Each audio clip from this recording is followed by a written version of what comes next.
Hello，大家好，又係我展師同行 DPV Buddies 嘅 Belsa。咁喺開始我哋今日嘅題目之前，我有一樣嘢想同大家講一講嘅就係喺舊年10月1號開始呢，我哋已經更名為 DPV Buddies，中文係展師同行。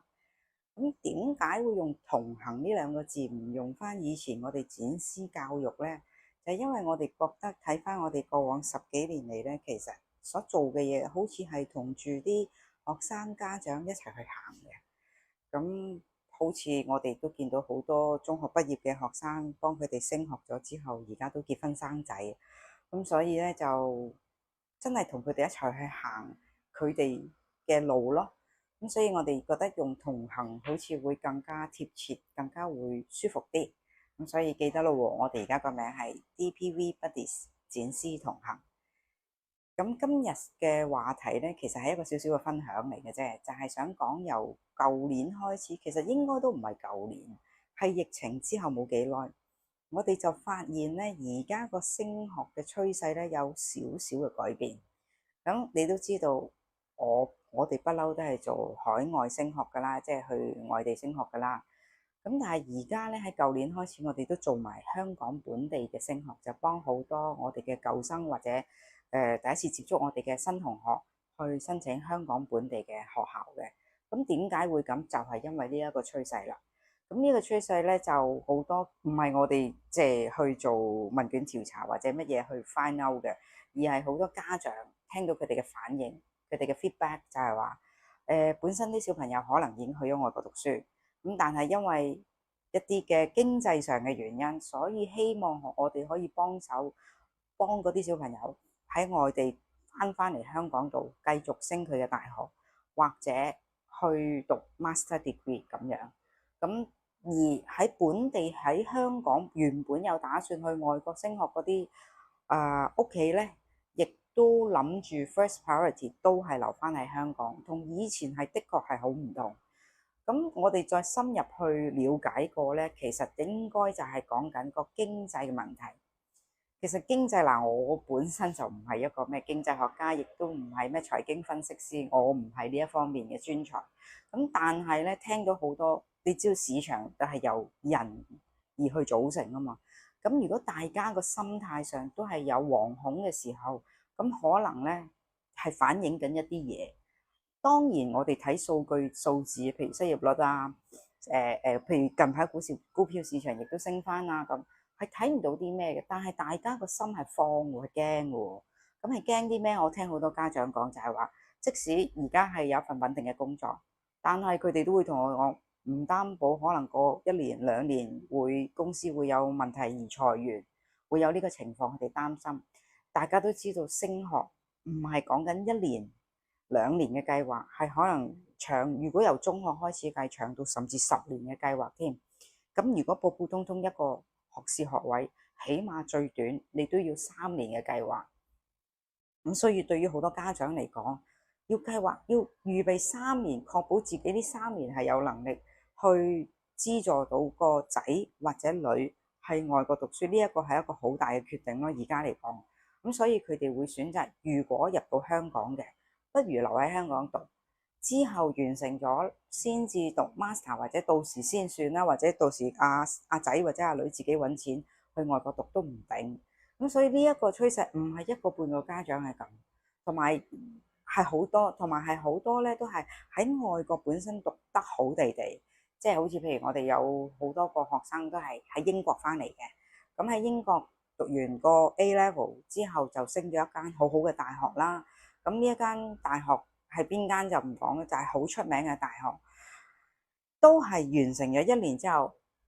完成唔晒都係要翻嚟香港申請翻港大啊、中大啊嘅大學嘗試去銜接。咁但係其實我想同大家講，銜接咧喺香港係有困難㗎嚇，所以唔好以為你喺外國讀咗1年嘅 Year One 大學，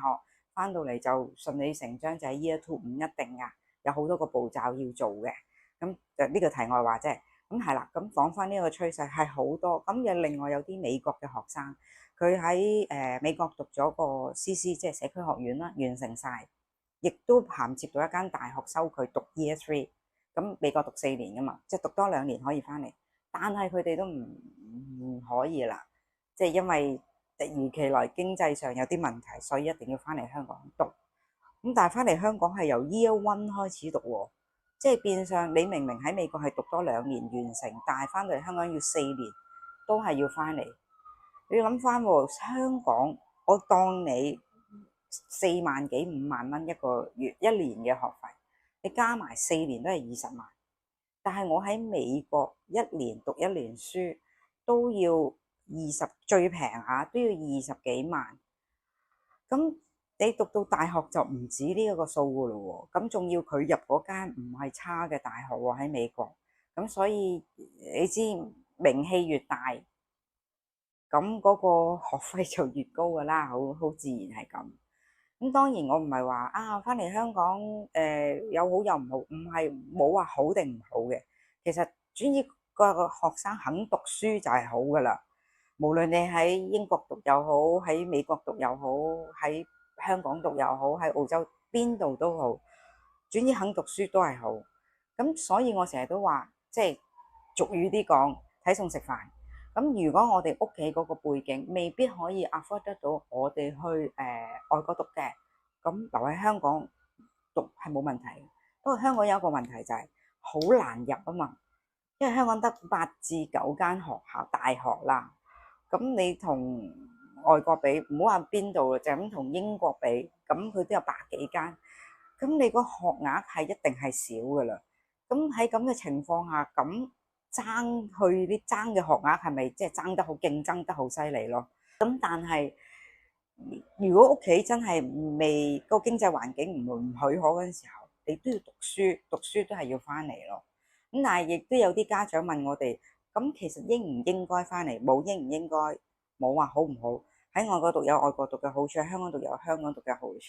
香港係難入，或者另一個唔好處，可能嗰個科目未必有外國選擇咁多，即係等於頭先我講嗰個美國嗰個，佢可能係讀呢一個環境學嘅，咁香港唔係冇，不過選擇少，同埋你喺美國地大物博嘅時候，你做即係去 site visit 啦，或者去做實習嗰陣時候，個機會同埋嗰個可能性會大好多，但係香港就未必有咁多呢啲選擇咯。咁所以有好多時候好多家長都會退而求其次，不如既然香港又難入啦，咁真係舊年有好多，即使話你喺外國翻嚟都唔收嘅。咁結果係點呢？咁咪揀一啲比較平嘅國家去讀咯，唯有就譬如話去紐西蘭啦，咁或者係去一啲加拿大比較中部啲嘅大學咯。咁嗰啲大學就會平啲嘅，就唔係東岸或者西岸呢兩邊咁出名嘅，即係多倫多或者溫哥華嗰啲熱門地方。咁的話呢，咁就會平啲嘅個學費，同埋生活費都會平啲。咁紐西蘭都係一樣，都會平啲。甚至近排都有啲學生係會選擇去呢一個嘅泰國、馬來西亞咁樣。咁要睇下嗰個學生本身係讀咩科咯。咁只不過係而家呢個趨勢，我哋就覺得咦，即係以前就唔係咁啊，好明顯嘅想留喺香港讀嘅一批，想去外國讀嘅有另外一批人。但係而家就唔係啦，而家係一啲外部嘅原因而導致本身想去外國讀書嘅同學仔都係要留喺香港咯。咁的確我哋都遇到一啲同學係會唔開心嘅。大家都知道喺香港讀書嗰個氣氛啊，嗰個環境、個氛圍同喺外國唔同，又或者可能佢哋自己喺外國讀咗幾年書，讀咗中學咁樣 free 慣，咁翻到嚟又要俾父母管住都唔頂。但係其實係真係唔同嘅讀書嗰個環境。咁但係都冇辦法，我哋都成日同佢講，咁你努力咗呢幾年之後，咁如果你真係再想翻去，你去係本身嗰個國家，譬如英國或者澳洲嘅，去咪讀個 master 咯。但係你到時候努力揾錢，自己供自己咪得咯。咁好多可能性，亦都係好多選擇㗎，咁樣咯。咁所以呢一個就係我哋想今日分享嘅一個小小嘅趨勢，係升學上嘅趨勢。所以啦，就提翻大家啦。咁所以我哋由2024年開始，我哋都有做香港嘅升學，甚至國內嘅升學，我哋都有。